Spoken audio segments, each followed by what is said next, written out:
I have to remind myself of this all the time. You don't judge what you say or whether it's worthy of being said or whether there's value in saying it or whether they're at the place for it, or this is the time for it to be said, by how you think they're going to receive it. True. Right? I have to overcome that all the time. Sure. I right? understand that. Yeah. There's a slippery slope between trying to decide for the people what they're ready to hear. Yes. Do you see what I'm saying?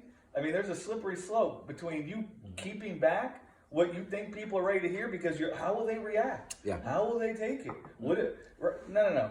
I think you crossed over at that point, right? Yes. And I'm talking about myself. I have to tell myself all the time because when I go to speak places, sometimes I get trapped in the thought before I know it. Well, what will they receive?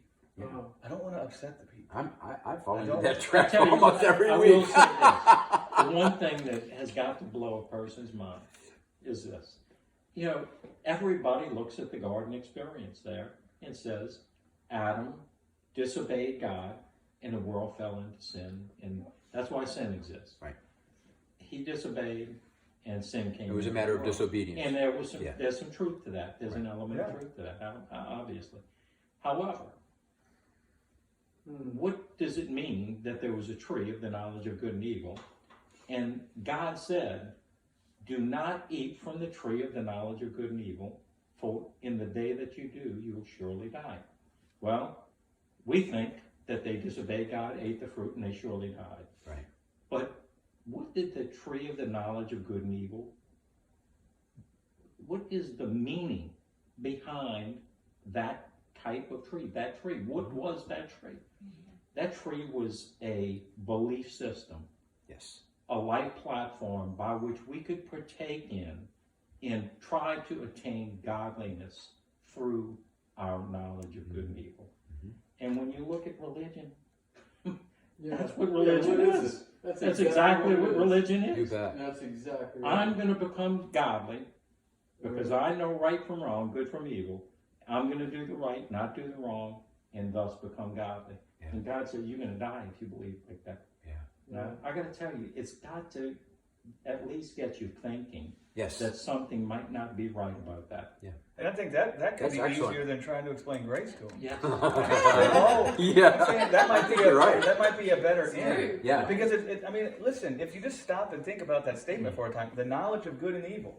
You can't deny that. No one can deny that Genesis says that. It's not an interpretation. Right. It's not where we're going to come and argue about an interpretation. Right. It says there's a tree of knowledge of good and evil, and God said don't eat it. Yeah. So it's like that question alone posed to someone.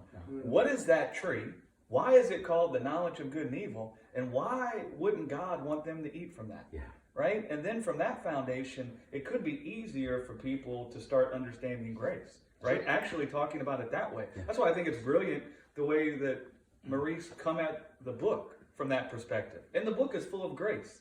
Right? bet. And Absolutely. the book is full of discerning between grace and the law, or grace and our works. Right? So it's not like he doesn't go there, but coming from this premise of the tree, I think it makes it easier for people to try to grasp what is being said by God. Yeah. Right? I think sometimes when people try to weigh out grace and thou shalt and thou shalt nots, or grace and what we're supposed to do, it gets all mixed up in their head and they don't really hear. They can talk themselves out of it. But when it's just this tree, again, they can just sit there and clearly see, we're not supposed to eat from this tree. Why not? Why is it called the tree of? What does that mean? Yeah. Right? Is it important that that's in the first 3 chapters of the Bible? Do we think that maybe we want to understand that? If in everything in the world, this is what God told Adam, do we think that maybe we want to understand our Christianity through what happened in the garden? Right? Yeah. Maybe. Yeah. Maybe we want to ask ourselves, what was God telling Adam in the garden? What does those things mean? Yeah. Right? And that might be a way, because none of them, you see how you didn't say anything about grace or works there. No, nothing at all. Right? The moment you try to come in sometimes and just discern it that way, people's hearts immediately build walls and reject. Yes. Right? But if you come with this talk about the tree, right? What is that? In a question. Yeah. Just a question. I was gonna say, And I got to tell you something. That is like, talk about an explosion in like conversation, I would think, potentially. Yeah, yeah. You know, what did that represent? What did it mean when God said, do not eat from the tree of the knowledge of good and evil? Right.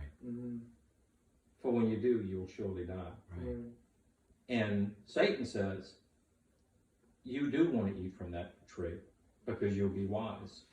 So was that not some kind of belief system that the man and the woman chose to partake in that corrupted their thinking and brought death, that through the knowledge of good and evil you could attain godlikeness? Right. You know, to the point that you brought up